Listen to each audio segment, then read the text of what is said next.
तव कथामृतं तप्तजीवनं कविभिरीडतं कल्मषापहं श्रवणमंगलं श्रीमदाततं भुवि गृह्णन्ति ये भूरिदा जनाः। और वे जानते थे कि ये मेरे एक पार्षद बनेंगे या ये मेरा कर्म करेंगे, काम करेंगे। और अगर वो परिवार का बंधन होंगे तो ड्यूटी रिस्पॉन्सिबिलिटी यानी श्री रामकृष्ण के वचनामृत को कलेक्ट करना, उसको फिर तैयार करना, उसमें बाधा हो जाएगी।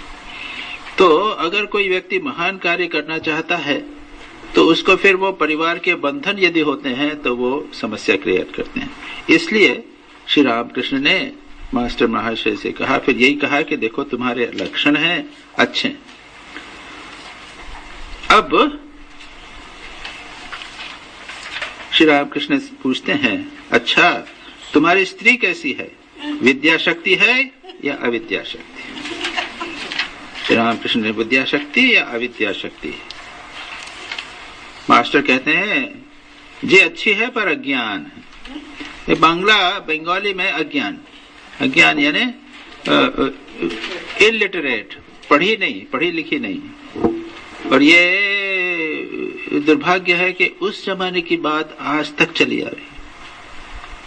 अभी भी आप जाएंगे, गांव में जाएंगे, लड़कियों को नहीं पढ़ाते, बहुत स्प्रेड हो गया है। लेकिन मेरा एक्सपीरियंस है, चंडीगढ़ में थे तो हम लोग स्लम्स में जाके थोड़ा रिलीफ करते थे। वो सब बिहार से आके वहां पे लेबर रहते थे, तो हमने ब्लैंकेट डिस्ट्रीब्यूशन वहां पे किया। तो सिग्नेचर करने के लिए लेडीज लाइन लगा के आ रही हैं और सब अंगूठा लगा, बहुत बुरा लगा। उसके बाद में हमने थोड़ा सा एक अडल्ट एजुकेशन क्लास भी थोड़ा सा वहां पे चंडीगढ़ में हमने किया था, उसमें कुछ लेडीज आई थी, अच्छा रिजल्ट भी अच्छा। तो ये दुर्भाग्य है कि वो चल रहा था वो श्री रामकृष्ण। लेकिन कहते हैं मास्टर महाशय ने कहा कि वो पढ़ी लिखी नहीं है, अज्ञानी है, अज्ञान है। श्री रामकृष्ण अप्रसन्न होकर कहते हैं और तुम ज्ञानी हो? और अभी तक मास्टर महाशय को नहीं मालूम कि ज्ञानी कैसे कहते हैं और अज्ञानी कैसे। उन्हें बाद में पता चला कि ईश्वर को जान लेना ज्ञान है और न जानना अज्ञान है। श्री रामकृष्ण की इस बात से कि तुम ज्ञानी हो, मास्टर के अहंकार पर फिर धक्का लगा। ये श्री रामकृष्ण एक मजेदार आदमी है, सॉरी टू यूज दैट, मजेदार वो हैं कि वो खुद पढ़े लिखे नहीं हैं और उनको भी कह रहे हैं कि तुम क्या पढ़े लिखे हो, तुम ज्ञानी हो क्या? श्री रामकृष्ण ने कभी वो पढ़ाई लिखाई को एनकरेज ज्यादा नहीं किया। और उसके पीछे भाव यह है कि पढ़ाई लिखाई से आध्यात्मिक जीवन का कोई संबंध नहीं। कुछ लोगों के लिए हो सकता है, कुछ लोगों के लिए नहीं हो सकता है, सिचुएशन पर निर्भर करता है। लाटू महाराज को ठाकुर कहते थे, अरे कुछ तो पढ़ ले, बिल्कुल कुछ नहीं जानते थे। तो श्री रामकृष्ण ने खुद कहा कि मैं सिखाता हूँ, अ आ ई हो गया है ना, वो सिखा दिया। उसके बाद क ख ग घ जाए तो बोलो क, तो का। और बिहारी प्रोनाउंसिएशन, बंगाली प्रोनाउंसिएशन है को। अब बिहारी प्रोनाउंसिएशन है का, इट अपीयर्स एज आ। तो श्री रामकृष्ण कहते हैं अरे को तो का। श्री रामकृष्ण कहते हैं अरे इसे क के बाद में आ लगाएगा तो क्या होगा फिर? तो अभी का कर रहा है, उसके बाद एक मात्रा लगेगी तो क्या बोलेगा उसको? वो नहीं समझते, चल छोड़ दे। He did not encourage it. माँ शारदा खुद नहीं पढ़ पाई, लेकिन मैं चाहती थी कि दूसरे पढ़ें। तो ये अपने में डिपेंड्स, निर्भर होता है। स्वामी विवेकानंद क्या कहते थे? स्वामी विवेकानंद तो प्रकांड विद्वान थे ना, इतनी पुस्तकें पढ़ी थी, सब दिमाग में था। वो कहते थे कि अरे काश मैं इसको भूल जाता। इसका आध्यात्मिक जीवन से लगभग कोई संबंध नहीं है। लेकिन जब हम एमबीबीएस के बाद में ज्वाइन करना चाहते थे मिशन, तो यतीश्वरानंद जी ने डांट के कहा था, no, you do your MD. फिर हमने सत्स्वरूपानंद जी से पूछा कि महाराज क्यों आप लोग एम्फेसाइज करते हैं एमडी, ये तुम्हारे आध्यात्मिक जीवन में सहायक हो। वो एक दूसरे प्रकार की बात है। इंटेलेक्चुअल ग्रोथ हो जाती है, मन जरा सा सध जाता है और आध्यात्मिक जीवन को समझने में इंटेलेक्चुअल अंडरस्टैंडिंग थोड़ी सी इंप्रूव हो जाती है। लेकिन ये आवश्यक नहीं है, बल्कि जहां तक हो सके जो इतना कम पढ़ा लिखा उतना ज्यादा अच्छा। जो भी हो, ये तो एक यहाँ पर तो हमारे लिए तो उसका कोई प्रसंग वो नहीं है रेफरेंस। अब श्री रामकृष्ण मास्टर से पूछते हैं, अच्छा तुम्हारा विश्वास साकार पर है या निराकार पर? और फिर मास्टर सोचते हैं कि साकार और निराकार ये दोनों क्या सत्य हो सकते हैं? अगर किसी में साकार में विश्वास है तो क्या वो निराकार में भी विश्वास कर सकता है? जब चॉइस दी है तो दोनों चीजें होनी चाहिए, साकार चाहे इसका निराकार, मतलब दोनों सत्य होना चाहिए, ये पॉइंट। और इस संदर्भ में श्री रामकृष्ण का तो आप जानते हैं ये भाव है कि सभी सत्य हैं। जो तो मत तो पद, भगवान साकार भी है, निराकार भी है, साकार निराकार से परे भी है, न जाने और क्या क्या है, उनकी इति नहीं की जा सकती। एक फिलोसॉफिकल बात है जो श्री रामकृष्ण के संदेह उपदेश में हम प्राप्त करते हैं। मास्टर कहते हैं निराकार मुझे अधिक पसंद है। ठीक है, अच्छी बात है, किसी एक पर विश्वास रखने से काम हो जाएगा। निराकार पर विश्वास करते हो, अच्छा है, पर यह न कहना कि यही सत्य है और सब झूठ। यह समझना कि निराकार भी सत्य है और साकार भी सत्य है। जिस पर तुम्हारा विश्वास हो उसी को पकड़े रहो। दोनों सत्य हैं, यह सुनकर मास्टर चकित हो गए। यह बात उनके किताबी ज्ञान में तो थी नहीं। तीसरी बार झटका लगा, लेकिन फिर भी पूरा नहीं हुआ। वो कहते हैं, अच्छा वे साकार हैं ये विश्वास मानो हुआ, पर मिट्टी की या पत्थर की मूर्ति में तो वे नहीं हैं। श्री रामकृष्ण कहने लगे, मिट्टी की मूर्ति में वे क्यों होने लगे? मिट्टी की मूर्ति क्यों होने लगे? पत्थर या मिट्टी नहीं, चिन्मय मूर्ति। और चिन्मय मूर्ति, यह बात मास्टर समझ न सके।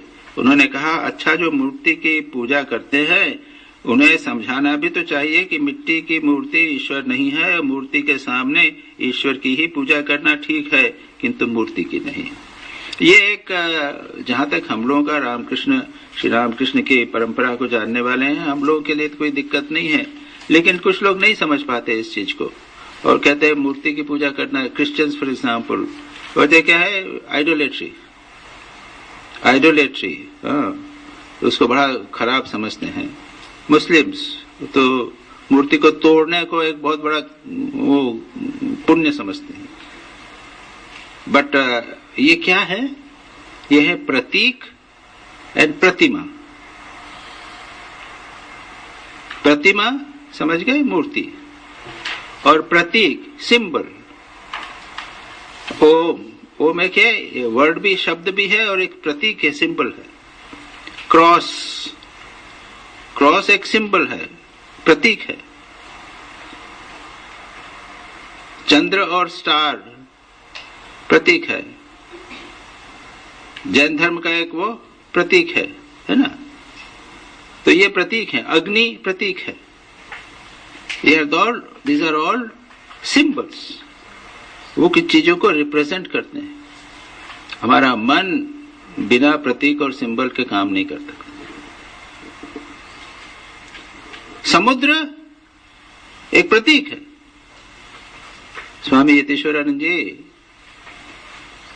शिवानंद जी से कहने लगे, जब वे मद्रास में थे, हेड थे, तो कहा कि महाराज मुझे समुद्र बहुत अच्छा लगता है। समुद्र सी बीच वहाँ की चेन्नई की तो प्रसिद्ध है, बड़ा सुंदर है, मुझे बहुत अच्छा लगता है, मैं ध्यान करना चाहता हूँ उसे। तो श्री राम स्वामी कहते, महापुरुष महाराज कहते हैं, अरे आकाश और भी बटर प्रतीक है। तो चिंतन करो, मानो भगवान जो है वो आकाश की तरह है, सर्वत्र है। यतीश्वरानंद जी कहते थे, प्रकाश है, चारों ओर प्रकाश है।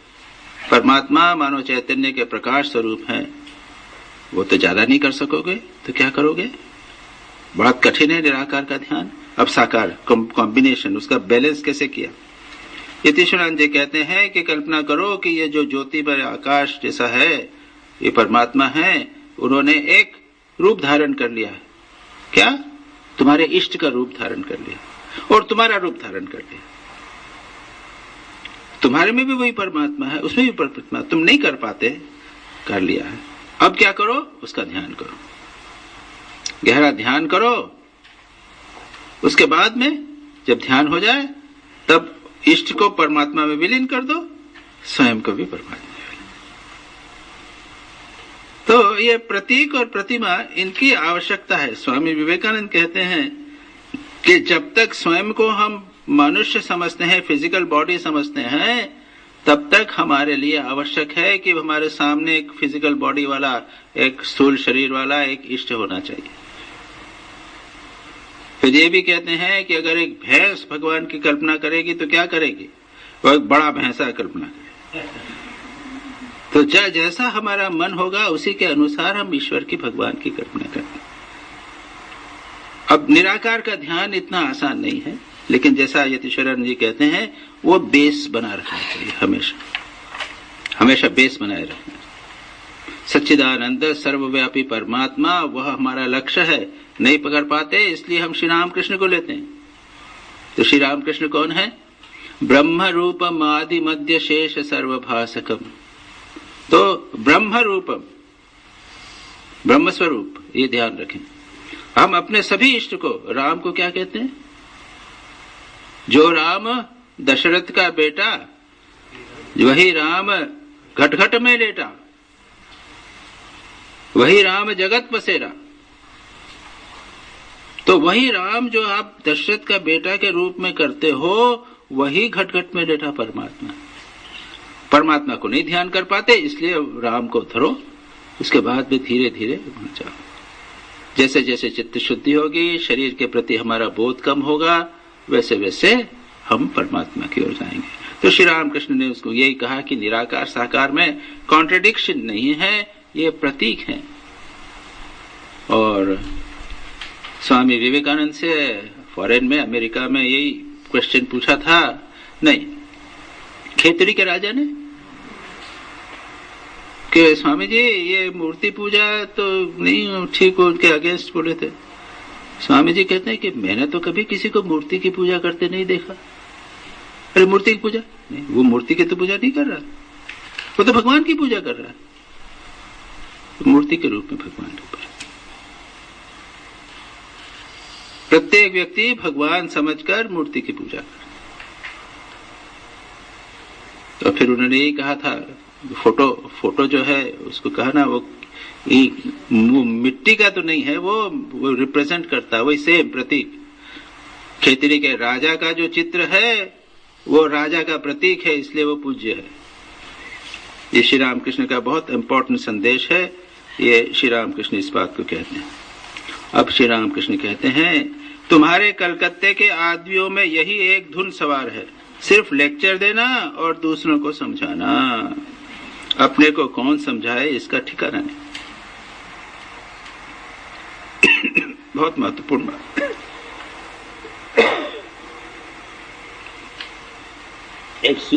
एक सूफी संत थे, मोस्ट प्रोबेबली जुनैद बगदादी, बहुत प्रसिद्ध संत, जवान थे। उनका सारे दुनिया को बदल देना चाहिए। हम लोग भी कहते हैं ना, सुनिए, अरे कैसा है ये पॉलिटिक्स में, सब ऐसा होना चाहिए, ऐसा होना चाहिए। दुनिया को बदलने की बात करना है, ठीक है। 5 साल 10 साल के बाद नहीं, मैं पहले अपने देश को पहले खत्म ठीक कर लूंगा, उसके बाद में फिर 10 साल बाद उनका कहा नहीं, अपने शहर को ही मैं पहले ठीक करूं, और फिर 5 साल बाद लगा मैं अपने आप को ठीक कर लूं, अपने आप को ठीक कर लूं बस। खुद को ठीक करना कितना कठिन है, जो साधक है वो जानते हैं। एक दोष दूर करने के लिए 10 वर्ष लग जाते, लगते कि नहीं? जो करेगा तो पता जानेगा, बहुत कठिन। और स्वामी विवेकानंद का एक प्रसिद्ध आर्टिकल है, लेक्चर है, वर्क इन इट्स सीक्रेट, बहुत अच्छा है। उसमें एंड में वो कहते हैं Let us take care of ourselves. For the time being, forget others. दूसरों की चिंता छोड़ो, पहले अपनी चिंता करो. थोड़े टाइम बिंग के लिए अपनी चिंता करो. सब अगर अपने आप को ठीक करेंगे तो सब ठीक हो जाएगा. लेकिन हम सब दूसरों को ठीक करने में लगे हुए हैं, खुद को ठीक नहीं करेंगे. जहां के हैं वहां के. सो श्री रामकृष्ण यही बात कहते हैं. जिन्होंने सृष्टि रची है, सूर्य चंद्र मनुष्य जीव जंतु बनाए हैं, जंतुओं के भोजन के उपाय से चाहे उनका पालन करने के लिए माता पिता बनाए हैं, माता पिता में स्नेह का संचार किया है, वे समझाएंगे. इतने उपाय तो उन्होंने किए और यह उपाय वे न करेंगे? अगर समझाने की जरूरत होगी तो वे ही समझाएंगे, क्योंकि वे अंतर्यामी हैं. यदि मिट्टी की मूर्ति पूजने में कोई भूल हो तो वे नहीं जानते कि पूजा उन्हीं की हो रही है. वे उसी पूजा से संतुष्ट हैं. इसलिए तुम्हारा सिर क्यों धमक रहा है? तुम यह चेष्टा करो जिससे तुम्हें ज्ञान हो, भक्ति हो. Now this is spirituality, this आध्यात्मिकता. आध्यात्मिकता का अर्थ क्या है? आध्यात्मिक का अर्थ क्या है? जो आत्मा से संबंधित. आत्मा से संबंधित, मेरी आत्मा से. आध्यात्मिकता, देन उसके बाद आदि भौतिक, आदि दैविक. दैविक यानी देवताओं से संबंधित. आदि भौतिक यानी भूत शरीर के साथ बाहरी वस्तुओं से संबंधित. आध्यात्मिक आत्मा से संबंधित. और आध्यात्मिक का अर्थ यह भी होता है कि अपने आप को चेंज करना. ये this is very important point, इसको समझ लीजिए. अगर कोई व्यक्ति आध्यात्मिक है यानी अब संसार के झमेले में नहीं, वो खुद को बदलने में विश्वास करता है. और वो एक प्रसिद्ध दृष्टांत है, आप जानते हैं ना. एक राजा ने एक तालाब बनाना चाहा, दूध का तालाब बनाना चाहता था, और दूसरे दिन क्या हुआ? पानी भरा हुआ था. क्यों? सभी ने सोचा कि 1 लीटर दूध के बदले में पानी डालूंगा तो पता ही नहीं चलेगा. तो दूध पानी से भर गया. और अगर सभी ये सोचते कि भाई मैं दूध डालूं, कोई पानी डाले या ना डाले, तो वो दूध से भर जाए. तो this is a very important point. खुद को ठीक करना है बस. दिस इज कॉल्ड स्पिरिचुअलिटी, अध्यात्म. मास्टर सोचने लगे, जो कह रहे हैं ठीक है, मुझे दूसरों को समझाने की क्या जरूरत? क्या मैंने ईश्वर को जान लिया है, या मुझ में उनके प्रति विशुद्ध भक्ति उत्पन्न हुई है? स्वयं के सोने के लिए जगह नहीं और लोगों को न्योता दे रहे हैं. स्वयं को कुछ ज्ञान नहीं, अनुभव नहीं. दूसरों को समझाने चले. वास्तव में कितनी लज्जा की बात है, कितनी हीन बुद्धि का काम है. क्या यह गणित, इतिहास या साहित्य है कि दूसरों को समझा दें? ये ईश्वरीय ज्ञान है जो बातें कह रहे हैं कैसे हृदय को स्पर्श करती है. श्री रामकृष्ण का यही एंडिंग और डिस्कशन हुआ. पहला और अंतिम वाद विवाद तर्क उनसे पहली बार हुआ. अब श्री रामकृष्ण और भी वही बात कहते हैं. मिट्टी की मूर्ति की पूजा की बात कहते थे. यदि मिट्टी की ही हो तो भी उसकी पूजा की जरूरत है. देखो, सब प्रकार की पूजाओं की योजना भगवान ने की है, ईश्वर ने की है. जिनका यह संसार है उन्होंने ही यह सब किया है. जो जैसा अधिकारी है उसके लिए वैसा अनुष्ठान ही ईश्वर ने किया है. लड़के को जो रुचता है और जो उसे सही होता है वही भोजन उसको माँ पकाती है, माँ पका सकती है.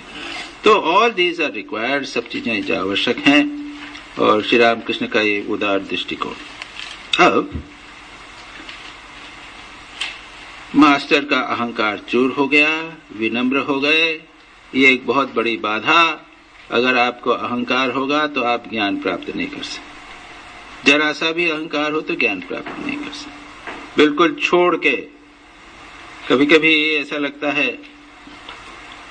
कई बार ये होगा कि कहीं आप प्रवचन की सुनेंगे या कोई क्लास होगी तो लगेगा अरे ये स्वामी जी क्या बोल रहे हैं, इससे तो मैं ज्यादा अच्छा बोल सकता हूँ. ऐसा नहीं. जब आप किसी की बात सुने, ये सोच के बोलिए कि मैं कुछ नहीं जानता. बिल्कुल और आप देखेंगे कि बहुत सारी अच्छी अच्छी बातें आप। हम ट्रेनिंग सेंटर में गए थे, प्रवचन जो लेक्चर होते थे, क्लासेस होते थे, वो मैं ऐसा लिखता था ऐसे मैं कुछ नहीं जानता, तो नोट्स बना बना के लिख कर बहुत लाभ हुआ, बहुत लाभ हुआ। ओपन रहना, अहंकार दूर रखना, ये बहुत महत्वपूर्ण है। बिना उसके आप कुछ भी एब्सॉर्ब नहीं कर सके।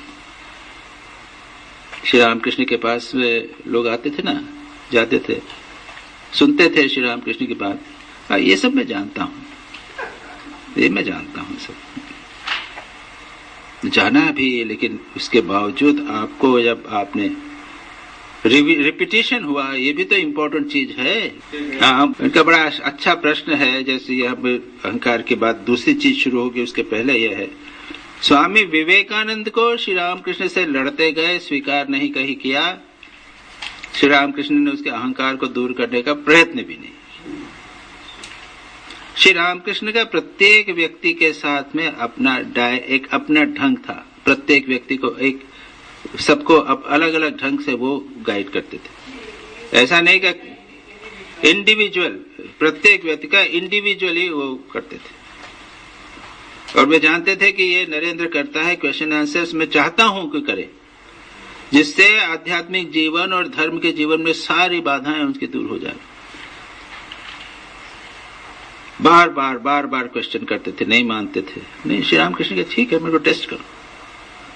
और स्वामी विवेकानंद इसीलिए कहते थे कि मैं अपने गुरु के साथ सदा लड़ा हूं, सारा जीवन लड़ता रहा हूं, इसलिए I know every step of the path. क्या बाधाएं होती हैं, क्या क्वेश्चंस उठ सकते हैं, क्या डाउट उठ सकते हैं, सारे के सारे मैंने किए हैं। अब मैं पूरी तरह उसके फ्री हूं, अब मैं तुम्हारे प्रश्न को उत्तर दे सकता हूं। स्वामी जी जानते, श्री रामकृष्ण जानते थे कि ये तो युगाचार आचार्य होगा, उसको ये चीज करना ही चाहिए, डिस्कशन करना चाहिए। और दूसरा दृष्टांत है प्रभवानंद, अपने प्रेमानंद जी। तो स्वामी अशोकानंद जी जब आए तो उन्होंने कहा एनसाइक्लोपीडिया ब्रिटानिका पढ़ो। तो नहीं महाराज, मैं नहीं पढ़ना चाहता, क्योंकि वो पढ़ने से क्या लेना अध्याय। नहीं, हम बताए पढ़ो।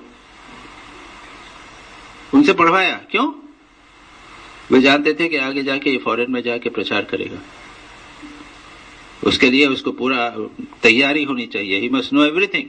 वहां तो विदेशी लोग हैं, वो क्रिश्चियनिटी जानना चाहिए, इस्लाम जानना चाहिए, रिलीजन के वेरियस एस्पेक्ट जानना चाहिए, हिस्ट्री फिलोसफी जानना चाहिए, क्योंकि वो विदेश में जाके प्रचार कर।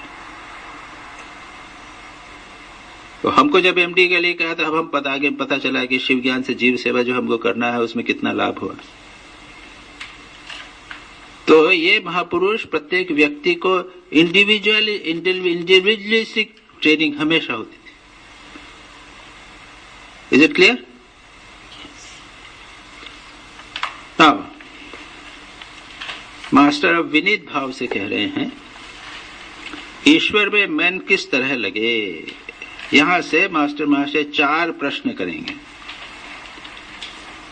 ईश्वर में मन कैसे लगे, संसार में कैसे रहना, कैसी स्थिति में ईश्वर के दर्शन, क्या ईश्वर के दर्शन हो सकते हैं, कैसी स्थिति में ईश्वर के दर्शन होते हैं। 4 बहुत इंपॉर्टेंट क्वेश्चंस। और इसमें करीब करीब गॉस्पेल का, वचनामृत का अधिकांश कर सकते हैं आपके, और समरी आ जाती है।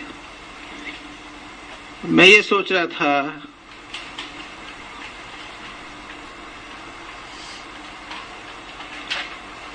क्या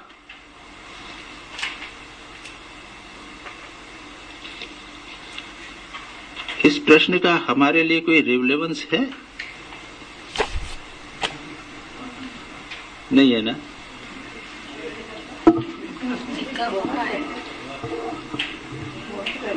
कभी ये प्रश्न हमारे मन में उठा?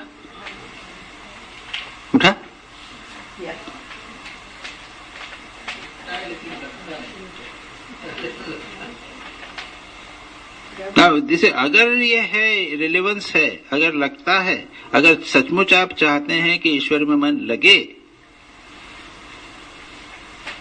तो श्री रामकृष्ण का उत्तर बहुत महत्वपूर्ण है। अधिकांश हम लोगों के मन में प्रश्न उठते नहीं। आध्यात्मिक जीवन संबंधित प्रश्न उठते नहीं। सारे उपनिषद प्रश्नों पर आधारित हैं। श्री रामकृष्ण वचनामृत प्रश्न है, कई प्रश्न हैं। नचिकेता ने प्रश्न पूछा था, स्वामी विवेकानंद ने आके प्रश्न पूछा था कि आपने ईश्वर को देखा है। अगर हमारे जीवन में एक प्रश्नोत्तर न हो, इंक्वायरी नहीं होवे, तो आध्यात्मिक जीवन में हम उसके लिए तैयार नहीं है। हाँ ठीक है, मास्टर माइंड ने प्रश्न किया, जवाब दे दिया, हो गया, खत्म हुई बात। उन्होंने क्या करना है कर दिया, बस। वो उसका कोई रिलेवेंस नहीं होगा। ये एक बहुत महत्वपूर्ण बात है। हाँ, संसार में कैसे रहें, हाँ लगेगा, हाँ ये अच्छा। हाँ संसार में रह रहे हैं, हाँ ये अच्छा है। बड़ा अच्छा प्रश्न किया। जब मैं मजाक करते हुए कहता हूं कि सत्यरूपानंद जी है ना, संतोष महाराज, आप लोग तो मिले होंगे ना सत्यरूपानंद जी से, तो वो बताते हैं संसार में कैसे रहना। और मैं क्या कहता हूं, मैं बताता हूं संसार से कैसे निकलना।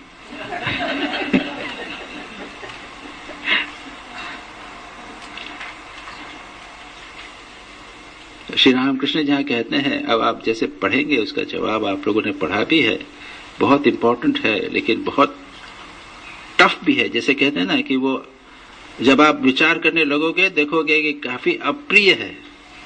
ऐसा नहीं है कि सीधा साधा है, 3-4 बातें बताएंगे, लेकिन हमें अगर सुनेंगे पढ़ेंगे तो उसको जीवन में उतारने का साहस होना चाहिए। ईश्वर में मन कैसे लगे। हम लोग सब साधक हैं, ट्राई करते हैं, ध्यान जप करते हैं, मन लगाने का प्रयत्न करते हैं। इस दृष्टि से ये प्रश्न हमारे लिए बहुत महत्व का। अर्जुन की स्थिति भिन्न थी। अर्जुन के लिए तो प्रश्न था कि युद्ध करूं, कर्म मेरा कर्तव्य क्या है। ये आप लोगों का कर्तव्य तो नहीं है, आप तो कर्तव्य तो कर रहे हैं, लेकिन उसके साथ ये प्रश्न करना, आप कर्तव्य करना है, आपका गृहस्थ जीवन पालन करना है, लेकिन इसके साथ में ये प्रश्न महत्वपूर्ण है, ईश्वर में मन कैसे लगे, लगाने का प्रयत्न करना बहुत जरूरी है। और हम लोगों की अधिकांश समस्या होती है ईश्वर मन नहीं लगता है कि नहीं। इतने साल हो गए लेकिन ध्यान नहीं होता ठीक से। मैं आ रहा था, बास में अनिल भाई से बात ही करते हुए आ रहा था। श्री रामकृष्ण कहते हैं कि उन्होंने मास्टर महाशय कहा कि देखो ये गमछा मैं तुम्हारे सामने रख रहा हूं, तो मुझे नहीं देख सकते। ठीक इसी प्रकार से भगवान हमारे सामने है, लेकिन माया का पर्दा, इसको हम नहीं देख सकते। श्री रामकृष्ण कहते हैं अगर वास्तव में जानना चाहते हो, माँ जगदम्बा से प्रार्थना करो कि माँ जरा रास्ता खोल दो। द होल थिंग इज, ईश्वर में मन लगाने की आवश्यकता हम लगाना चाहते हैं, ये बात हम सभी को यहाँ पे जितने असंभव है अच्छी तरह मन में बिठाना चाहिए। बहुत कठिन काम है लेकिन करना चाहते हैं, वेरी इंपॉर्टेंट। उसको एक सोच लीजिए। उसके बाद श्री रामकृष्ण जो कहेंगे उसको हम एक एक करके लेंगे। श्री रामकृष्ण कहते हैं सर्वदा ईश्वर का नाम गुण गान करना चाहिए, पहली बात।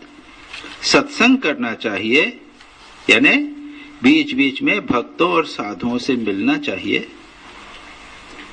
संसार में दिन रात विषय के भीतर पड़े रहने पर मन में ईश्वर में नहीं लगता।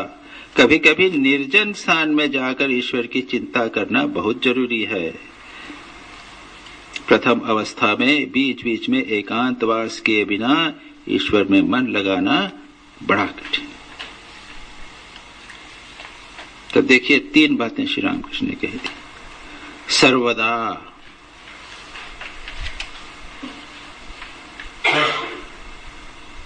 ईश्वर के नाम गुण गान करना चाहिए। अच्छा, इसको थोड़ा सा देखें।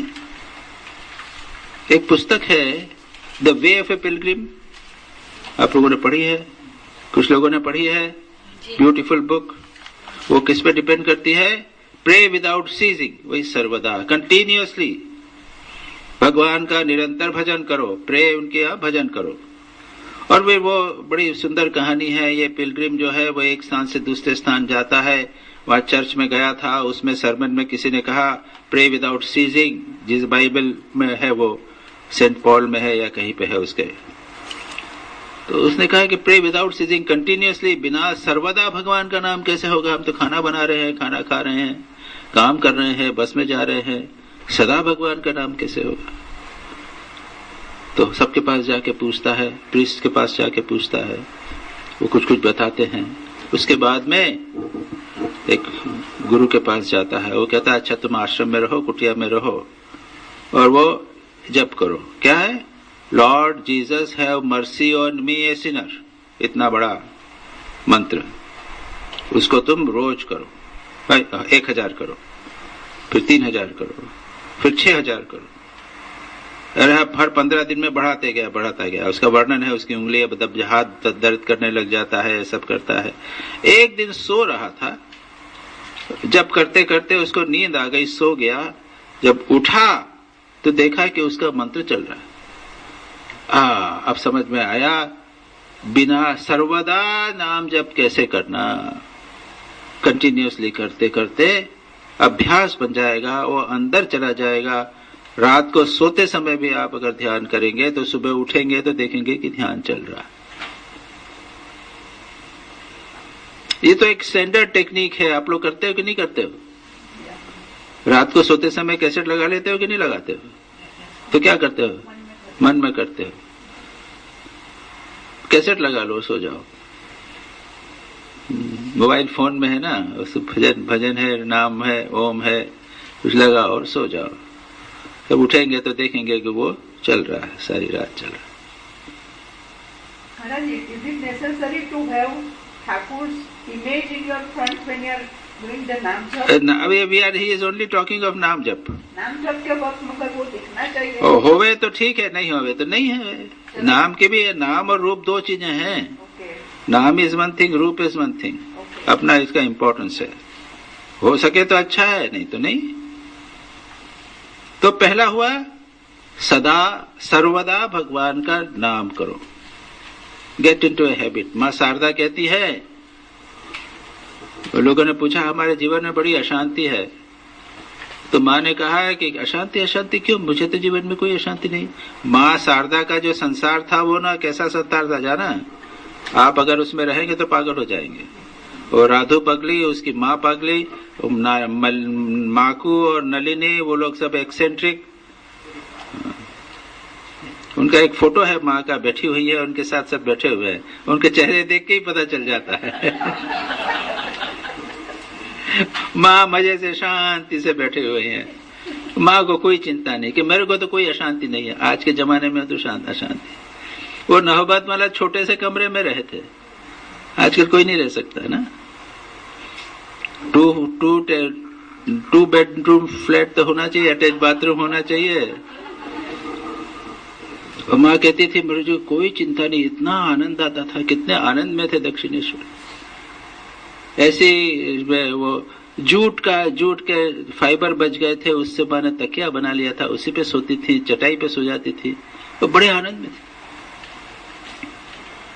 आजकल हम लोग इतने डिपेंडेंट हो गए हैं कि फिजिकल कंफर्ट पे हमारा आनंद रहने लगे। तो 20,000 जप, माँ कहती हैं, वो 1 लाख जप करती थी खुद। कहती हैं 20,000 जप करो ना, देखे कोई अशांति रहती है क्या। इसको हम माँ पढ़ते तो हैं, लेकिन वी डोंट रियलाइज माँ शारदा ने जो कहा है वो कितना सरल सत्य कहा। मैकेनिकल जप करो, प्रतिमा बहन, मैकेनिकल जब भी करो, वो तो करते हैं, बस करे जाओ। मगर ऐसा लगता है कि अगर ठाकुर का इमेज ऑल द टाइम आगे नहीं है तो it has no meaning, like is जपम। चलने दो ना, ठाकुर का इमेज आ जाए तो अच्छा है, नहीं आए तो जप का तो इफेक्ट होगा। क्या करते हैं तब तो आता है। अच्छा, in this sense context I tell you एक बहुत अच्छी बात है जो मैंने स्वाहानंद जी के किसी आर्टिकल में पाई है। हाँ, साधक के जीवन में 5 शक्तियां काम करती हैं। ये तंत्र से है या कहां से है? 5 शक्ति है। एक तो है इष्ट शक्ति, जैसे भगवान राम है या काली है, जो इष्ट शक्ति है। दूसरा गुरु शक्ति, जय श्री रामकृष्ण जैसा गुरु। तीसरा मंत्र शक्ति, जो मंत्र हैं, राम मंत्र है, ओम नमः शिवाय है, ओम नमः भगवते वासुदेवाय है, ओम है, इन सब मंत्रों की अपनी शक्ति होती है।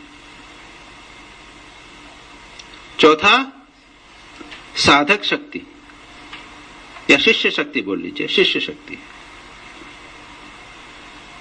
और 5वां साधना शक्ति। वो एग्जैक्ट नेम मैंने शायद जैसा भी होगा वो। अब जैसे दृष्टांत ले लीजिए, श्री रामकृष्ण जैसा गुरु, स्वामी विवेकानंद जैसे शिष्य, और उन्होंने कौन सा मंत्र दिया? राम मंत्र दिया। राम जैसा मंत्र, राम मंत्र कोई ऑर्डिनरी मंत्र है नहीं। और स्वामी विवेकानंद भाव विभोर हो गए। 2 दिन तक वो ओम राम राम राम करते हुए काशीपुर में वो भ्रमण कर। इन 3 से कितना प्रभाव पड़ा? शिष्य, गुरु, इष्ट और मंत्र। अब कभी ऐसा हो सकता है हम लोगों को गुरु तो बढ़िया मिले, शिष्य मंत्र भी बढ़िया मिला, लेकिन हम ऐसे अधम साधक शिष्य कुछ नहीं हो रहा। कभी कभी साधक तो ठीक नहीं है, लेकिन वो मंत्र जब खूब करता, साधना शक्ति, इन 5 का कॉम्बिनेशन यदि बढ़िया होवे तो फिर क्या करना? सिद्ध जो है वो सिद्धि काफी आसानी से हो जाती।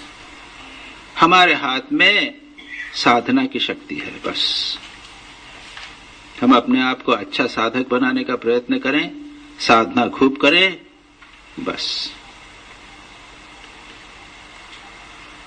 तो ये हुआ सर्वदा ईश्वर का नाम करना चाहिए। उसके बाद कहते हैं गुणगान करना चाहिए। तो स्तोत्र पाठ करते हैं, गुणों का भजन करते हैं। हाँ, ठाकुर के गाने गाते हैं, अभी जैसे इन्होंने गाया। तो ये गाने का अपना एक बहुत बड़ा महत्व है। रिदम है, मन शांत हो जाता है। और ठाकुर के परंपरा में तो गानों की परंपरा है। ठाकुर खुद बच्चे गाने वाले थे, और श्री राम स्वामी विवेकानंद बढ़िया गाने वाले थे, एक्सीलेंट सिंगर्स थे वे। तो गाने से मन अपना इससे रिदम आ जाती है। और गुण, अपने इष्ट के गुण, जैसे शिव जी का शिव है ना, शिव नाम संकीर्तन है। हाँ, तो उसमें वो शिव जी के कितने सारे नाम वर्णन किए हैं। राम के नाम के वर्णन है, उनकी स्तुतियां हैं। खंडन भव बंधन है तो श्री रामकृष्ण के गुणों का वर्णन है। उसमें अगर आप मन को लगाओ, विचार करो, तो भगवान में मन लगता है, आसानी से लगता है। तो इसलिए तीनों चीजें यदि होवे, सर्वदा ईश्वर का नाम कीजिए, उनके गुणों का गान कीजिए, भजन कीजिए। गाने का काम बहुत इंपॉर्टेंट है, ये करते। ये अगर कोई करेंगे, ग्रेजुअली मन जो है वो उसमें लगने लग जाएगा। That is the idea. भगवान में मन लगाने के लिए रुचि आवश्यक है। भगवान में मन लगाने के लिए उनके गुणों का वर्णन, इसलिए कहानियां, श्री रामकृष्ण की करुणा की कहानियां, प्रेम की कहानियां, श्री कृष्ण की लीला की कहानियां, तो मन बढ़िया लगता है, अच्छा आनंद, प्रेम आ जाता है। इसीलिए गुणों का गान करने से भगवान के प्रति हमारा आकर्षण बढ़ेगा, प्रेम बढ़ेगा और भगवान में मन लगेगा। So it is understandable. इसके विस्तार में मैंने नहीं जाता हूं। सत्संग करना चाहिए, बीच बीच में भक्तों और साधुओं से मिलना चाहिए। संसार में दिन रात विषय के भीतर पड़े रहने पर मन ईश्वर में नहीं लगता। एक बात यहां पर मन के संबंध में बता दें।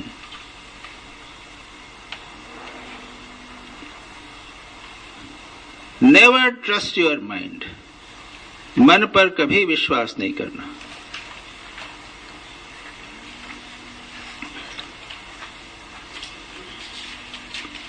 मन पर हमेशा संयम रखना, मन पर हमेशा निगाह रखना।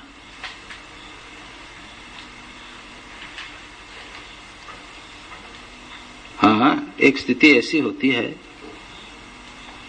जब इस गुरु लोग कहते हैं कि अगर तुम ध्यान जप साधना इत्यादि अच्छी तरह करोगे तो तुम्हारा मन ही गुरु हो जाएगा। ये भी कहते हैं ना, मन गुरु हो जाएगा। लेकिन ये बहुत बाद की बात है। जब चित्त शुद्ध हो जाएगा बहुत साधना के बाद, तब जो है वो मन आपका गुरु होगा। अन्यथा बी वेरी केयरफुल। मन को जैसा आप बनाओगे वैसा ही बनेगा। वो अपनी इंडिपेंडेंट सत्ता उसकी नहीं है, यह समझ लीजिए। वो एक कच्ची चीज है, वो एक बच्चे जैसा है। उसको जैसे कजोल करके रखोगे, जैसे समझाओगे वैसा ही रहेगा वो। मन के बारे में कितने भजन है। वो मन है कि मस्त हाथी की तरह है, कंट्रोल नहीं किया जा सकता। बार बार बार बार ये बात आएगी। तो one has to be very careful about mind. कोई सजेशन दे देता है ये, उसके पीछे कौन सा विचार होगा, सबकॉन्शियस माइंड में कोई एक भावना, कोई वासना होगी और उसके अनुसार प्रेरित होकर हमको मार। इसलिए मन के संबंध में बड़ी सावधानी रखना है, उसको सारा ट्रेन करना है। आध्यात्मिक जीवन सर मन को बदलने में ही है। और इसलिए साधु संग,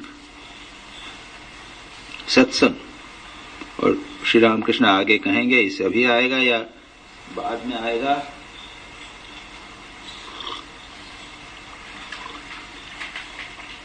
श्री रामकृष्ण कहेंगे कि मन जो है धोबी के यहां से धुला हुआ कपड़े जैसा है। जिस रंग में डालोगे उस रंग का हो जाएगा, रंगरेज के पास रंग का हो जाएगा।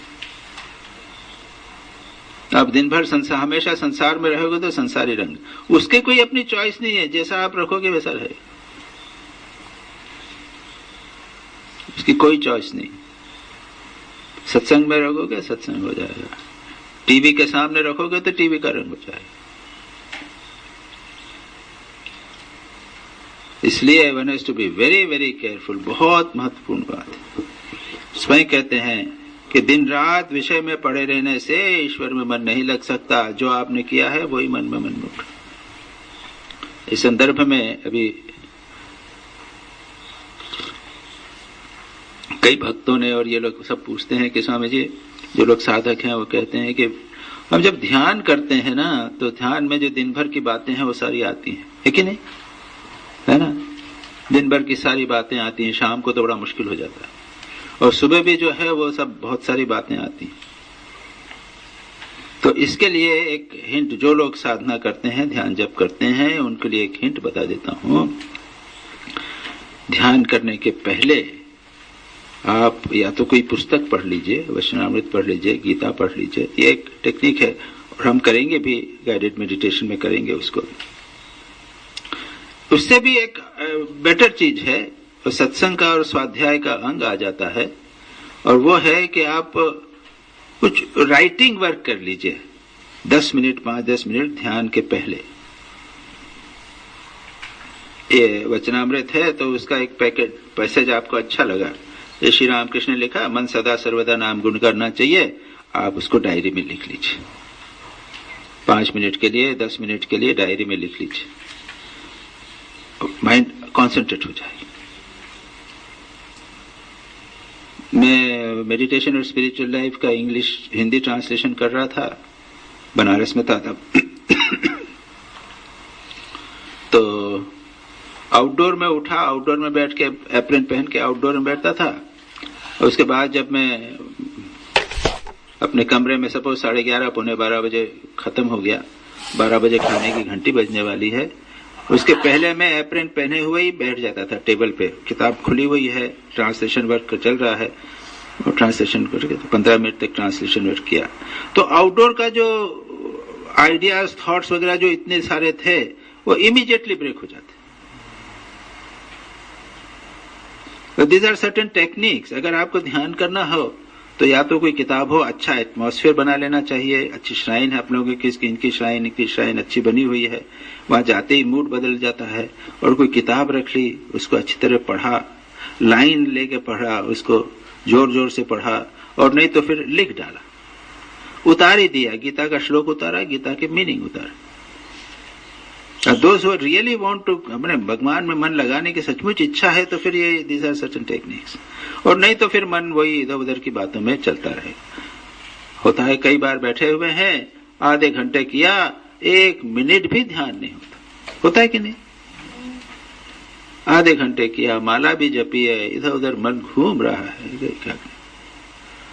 यतीश्वरानंद जी से किसी ने कहा कि महाराज इतना जप करते हैं, मैं तो 10 माला सुबह, 10 माला शाम को करते हैं, 15 करते हैं, 20 करते हैं, भगवान तो सुनते नहीं हैं। तो यतीश्वरानंद जी कहते हैं तुम सुनते हो क्या? जप कर रहे हैं और मन इधर उधर घूम रहा है, और फिर अरे ओ 8 माला पूरी हो गई, चले गया मैकेनिकल, ओ इतना हो गया, या फिर देखा अरे इतना टाइम गया, आधे घंटे बैठ लिया मैं, मन नहीं था। तो जब की जब बात करते हैं तो आगे श्री रामकृष्ण कहते हैं जब करो 4 कंडीशन, निर्जन में, निशब्दे, बिना शब्द के, उच्चारण किए बिना। ओंठ हिल सकते हैं लेकिन उच्चारण नहीं करोगे, या फिर मन ही मन करो। निर्जने निशब्दे, एक मन से, कॉन्सेंट्रेटेड, एक मन से, और अनुराग पूर्वक, विथ लव। अब इसको अनुराग कहिए या तीव्रता कहिए, प्रेम कहिए, व्याकुलता कहिए, जो भी। तो द्रौपदी ने कृष्ण एक बार सुन पुकारा, भगवान आ गए। इंटेंसिटी। और नहीं तो इतना जप करते हैं, सदा सर्वदा जप करते हैं, कुछ फर्क नहीं पड़ता, ठीक है तो भी अच्छा है। न्यूज़पेपर की बातें करना, गप लगाना, उसके बदले चुपचाप बैठे मैकेनिकल जप करना, वही काफी। तो श्री रामकृष्ण कहते हैं साधु संग, मन जो है वो धोबी के यहां धुला हुआ कपड़ा है, जैसा रंग में रखोगे वैसा रहेगा। और ये रंग में रंगना बहुत आवश्यक है।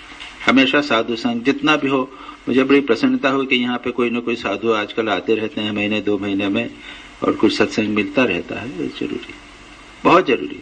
श्री रामकृष्ण तो यहाँ तक कहेंगे कि सन्यासी के लिए भी साधु संग आवश्यक है।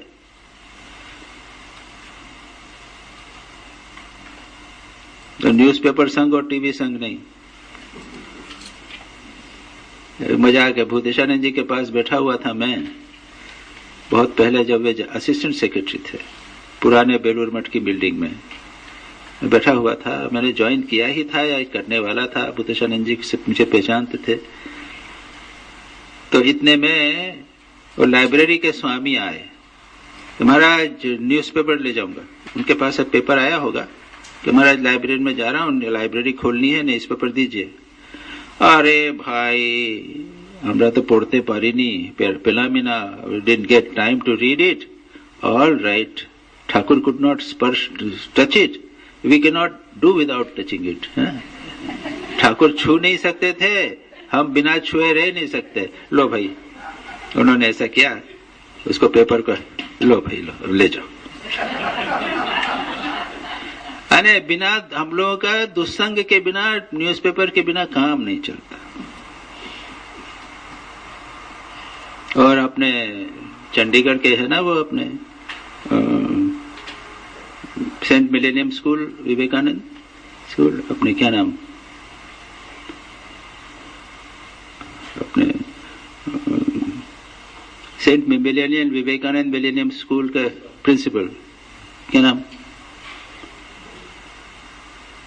वो भाव प्रचार परिषद के कन्वीनर है, वो कहते हैं महाराज जिस दिन मैं आधे घंटे सुबह न्यूज़पेपर पढ़ लूं सारा दिन खराब जाता है। इसको पढ़ना है तो एक दोपहर को पढ़ो, बाद में पढ़ लो, देख लेना। उससे आध्यात्मिक जीवन के लिए सबसे हानिकर। ठाकुर छू नहीं सकते थे ना, उठाओ वहां से उठाओ, गंगा जल डालो उस जगह।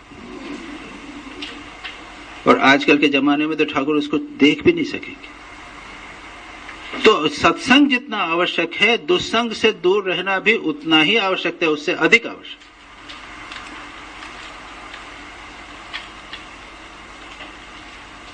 बहुत महत्वपूर्ण।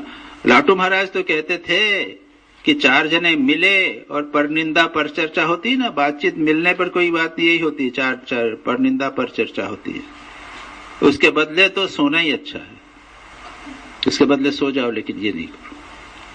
Very very important. सत्संग ना मिले तो दुस्संग मत करिए, बिल्कुल बहुत इंपॉर्टेंट बात। इसी याद रखिए, आप जो कुछ सोचेंगे, जो करेंगे, मन में जो कुछ उठेगा, जो इंप्रेशन होंगे, वो बने रहेंगे, हमेशा रिकॉर्ड हो जाएंगे, मर्सीलेसली रिकॉर्ड हो जाएंगे। तो हमारे एक स्वामी जी, वो विश्वेशानंद जी ईटानगर वाले, बोले चित्रगुप्त है ना, चित्रगुप्त, तो वहां आप यमराज के पास जाएंगे तो उसके पास सारा रिकॉर्ड है आपका, है ना। तो कहते हैं कि मैं इसको बोलता हूं चित्रगुप्त नहीं, गुप्त चित्त। यू हैव गॉट ए गुप्त चित्त। जो कुछ सोचोगे, जो कुछ मन में आएगा, सब मर्सीलेसली रिकॉर्ड होगा, मर्सीलेसली। और जब आप ध्यान करने बैठोगे, आगे बढ़ने का प्रयत्न करोगे, तो सारी चीजें आएंगी।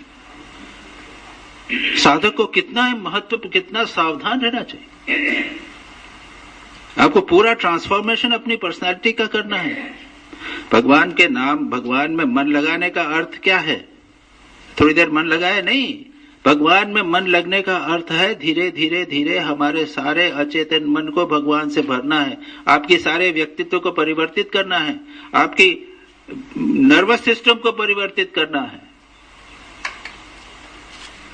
केयरलेस लाइफ नहीं चलेगी। दुस्संग से बिल्कुल हमेशा दूर रहना। सभी ओम शांति शांति शांति। हरि ओम तत्सत्। श्री राम कृष्णार्पणमस्तु।